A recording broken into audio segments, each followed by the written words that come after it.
and flame. Yersted's information convinced me that there was no time to be lost. I must reach the temple of Isis secretly before the forces under Tarkas assaulted at dawn. Once within its hated walls, I was positive that I could overcome the guards of Isis and bear away my princess, for at my back I would have a force ample for the occasion.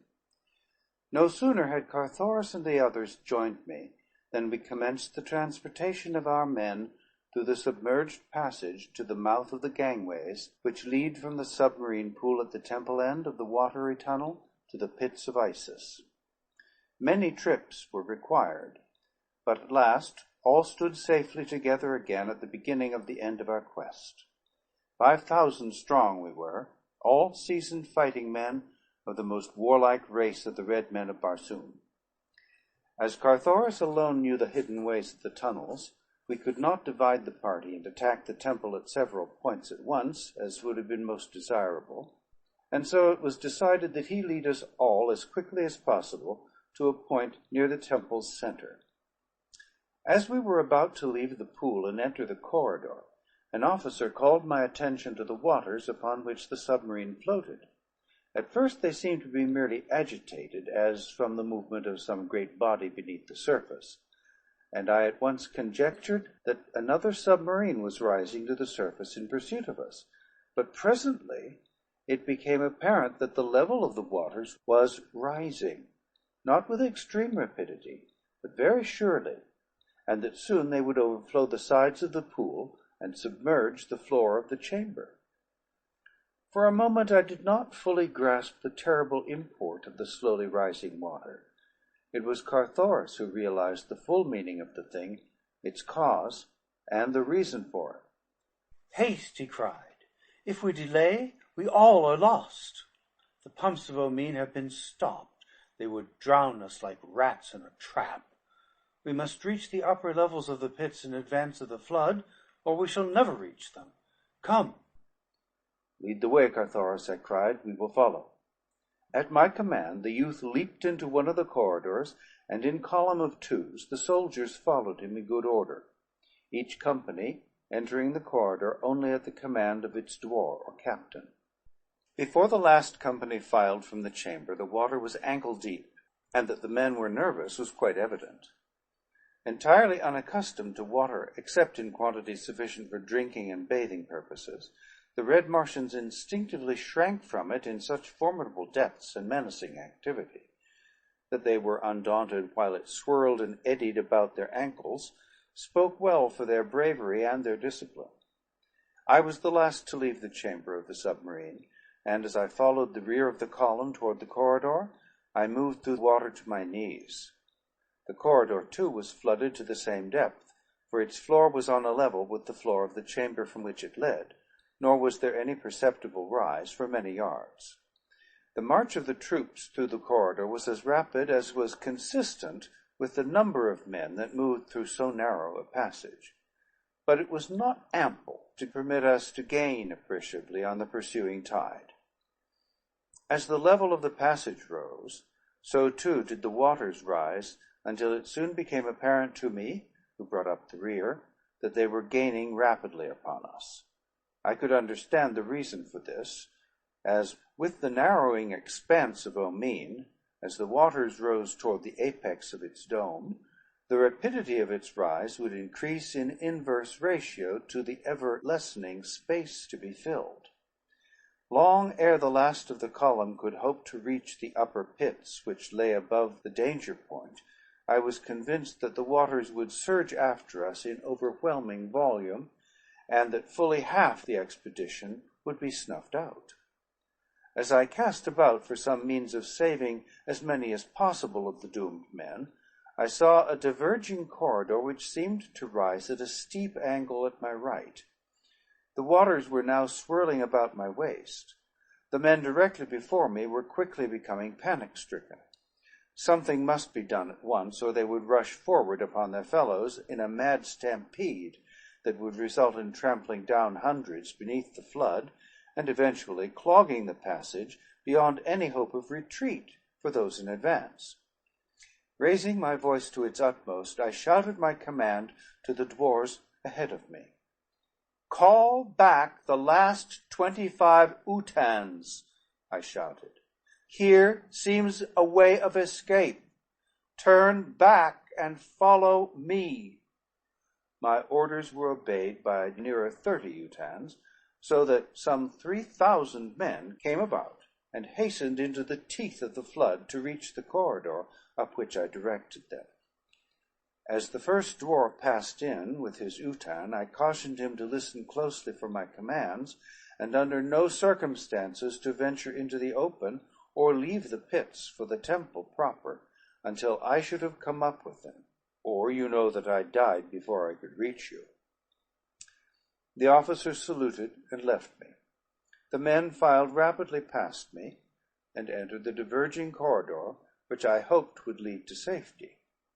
The water rose breast high. Men stumbled, floundered, and went down. Many I grasped and set upon their feet again, but alone the work was greater than I could cope with. Soldiers were being swept beneath the boiling torrent, never to rise. At length the dwarf of the 10th Utan took a stand beside me. He was a valorous soldier, Gur-Tus by name, and together we kept the now thoroughly frightened troops in the semblance of order, and rescued many that would have drowned otherwise. Jorkantos, son of Kantos Khan, and a Padwar of the 5th Utan, joined us when his Utan reached the opening through which the men were fleeing.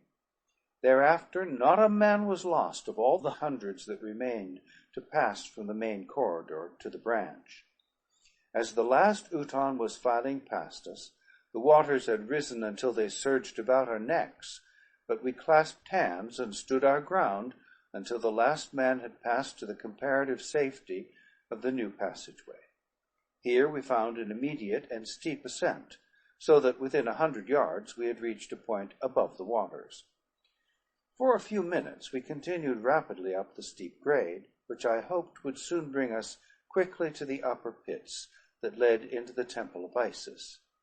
But I was to meet with a cruel disappointment.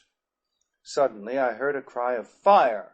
far ahead, followed almost at once by cries of terror and the loud commands of dwarfs and padwars, who were evidently attempting to direct their men away from some grave danger.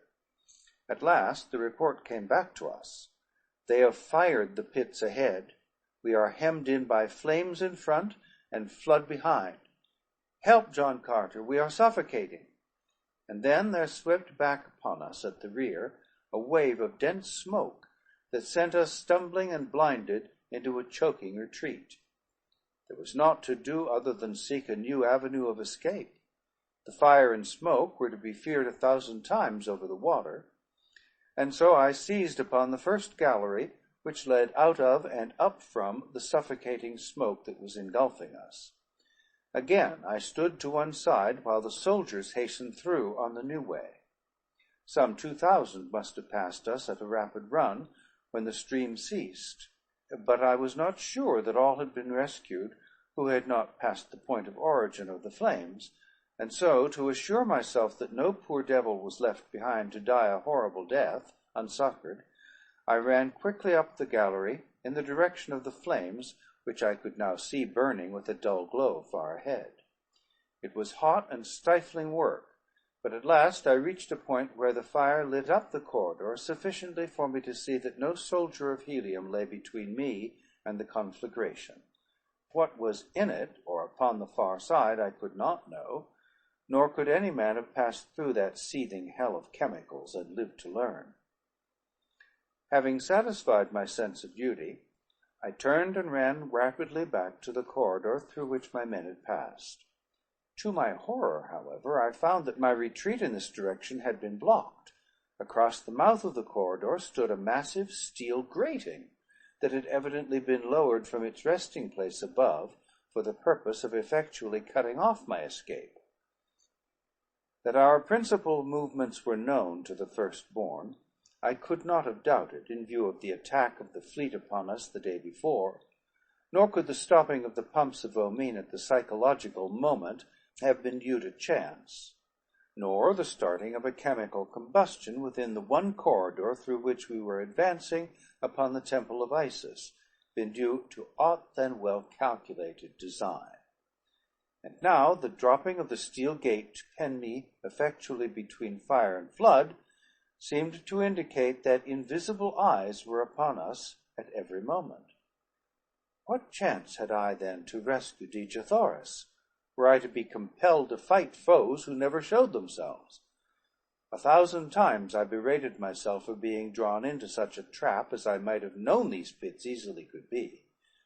Now I saw that it would have been much better to have kept our force intact, and made a concerted attack upon the temple from the valley side, trusting to chance and our great fighting ability to have overwhelmed the firstborn, and compelled the safe delivery of Dejathoris to me. The smoke from the fire was forcing me further and further back down the corridor, toward the waters which I could hear surging through the darkness. With my men had gone the last torch, nor was this corridor lighted by the radiance of phosphorescent rock, as were those of the lower levels. It was this fact that assured me that I was not far from the upper pits, which lie directly beneath the temple. Finally, I felt the lapping waters about my feet. The smoke was thick behind me. My suffering was intense. There seemed but one thing to do, and that, to choose the easier death which confronted me. And so I moved on down the corridor until the cold waters of Romine closed about me, and I swam on through utter blackness toward what? The instinct of self-preservation is strong, even when one, unafraid and in the possession of his highest reasoning faculties, knows that death, positive and unalterable, lies just ahead. And so I swam slowly on, waiting for my head to touch the top of the corridor, which would mean that I had reached the limit of my flight, and the point where I must sink forever to an unmarked grave. But, to my surprise, I ran against a blank wall before I reached a point where the waters came to the roof of the corridor. Could I be mistaken? I felt around. No, I had come to the main corridor, and still there was a breathing space between the surface of the water and the rocky ceiling above. And then I turned up the main corridor in the direction the Carthoris and the head of the column had passed a half-hour before. On and on I swam, my heart growing lighter at every stroke, for I knew that I was approaching closer and closer to the point where there would be no chance that the waters ahead could be deeper than they were about me. I was positive that I must soon feel the solid floor beneath my feet again, and that once more my chance would come to reach the temple of Isis and the side of the fair prisoner who languished there. But even as hope was at its highest, I felt the sudden shock of contact as my head struck the rocks above. The worst then had come to me. I had reached one of those rare places where a Martian tunnel dips suddenly to a lower level. Somewhere beyond, I knew that it rose again, but of what value was that to me, since I did not know how great the distance that it maintained a level entirely beneath the surface of the water? There was but a single forlorn hope, and I took it. Filling my lungs with air, I dived beneath the surface and swam through the inky, icy blackness on and on along the submerged gallery. Time and time again I rose with upstretched hand, only to feel the disappointing rocks close above me. Not for much longer would my lungs withstand the strain upon them. I felt that I must soon succumb, nor was there any retreating now that I had gone this far. I knew positively that I could never endure to retrace my path now to the point from which I had felt the waters close above my head. Death stared me in the face, nor ever can I recall a time that I so distinctly felt the icy breath from his dead lips upon my brow. One more frantic effort I made with my fast-ebbing strength. Weakly I rose for the last time. My tortured lungs gasped for the breath that would fill them with a strange and numbing element. But instead, I felt the revivifying breath of life-giving air surge through my starving nostrils into my dying lungs. I was saved. A few more strokes brought me to a point where my feet touched the floor, and soon thereafter I was above the water level entirely, racing like mad along the corridor, searching for the first doorway that would lead me to Isis. If I could not have Dejathoris again, I was at least determined to avenge her death, nor would any life satisfy me other than that of the fiend incarnate who was the cause of such immeasurable suffering upon Barsoom. Sooner than I had expected, I came to what appeared to me to be a sudden exit into the temple above.